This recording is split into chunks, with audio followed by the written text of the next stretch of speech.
Zero interest, easy monthly payment, no extra cost. सुनने में perfect लगता है राइट, पर रियल क्वेश्चन है नो कॉस्ट ईएमआई सच में फ्री है या बस मार्केटिंग का गेम?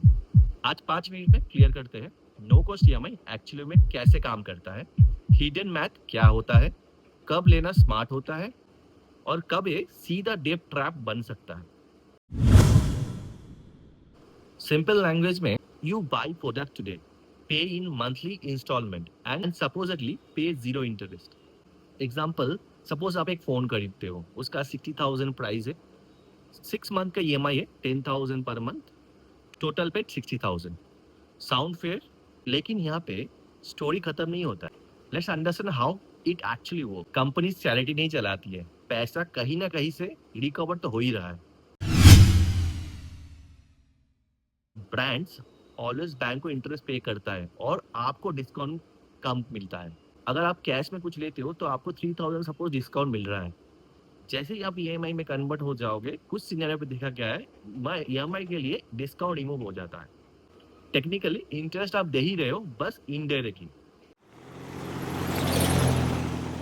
जीरो इंटरेस्ट लिखा होता है, but processing fee, GST on interest and foreclose charges, everything gets include.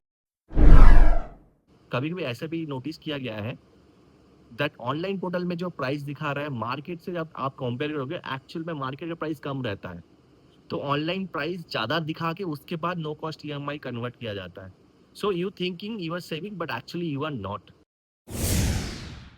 No cost EMI smart हो सकता है अगर आप जो चीज खरीद रहे हो उसका नीड सच में है और आप इम्पल्सिव कोई डिसीजन नहीं ले रहे हो, तब डेफिनेटली आप नो कॉस्ट ईएमआई जा सकते हो।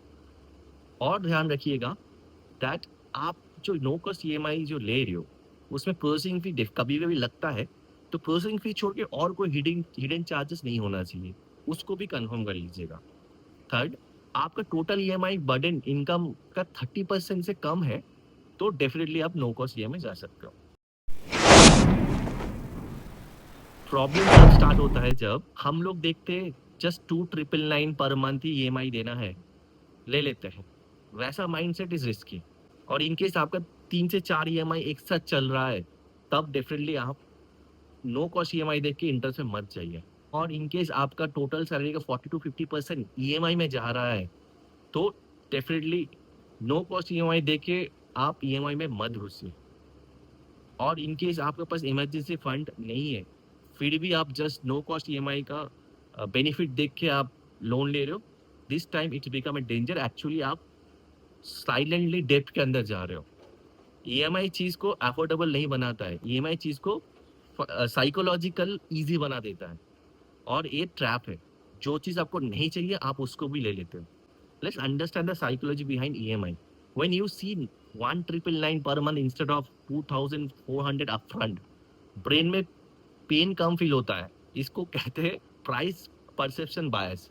मार्केटिंग में सिंपल है, बिग अमाउंट को स्मॉल बना दो, डिसीजन इजी हो जाता है। So my final verdict, so no cost EMI good या बैड है? I would say neither of it. ये जस्ट एक टूल है, डिसिप्लिन के साथ यूज करो, स्मार्ट मूव हो सकता है। इमोशनल यूज करोगे, डेप्ट ट्रैप में जाओगे।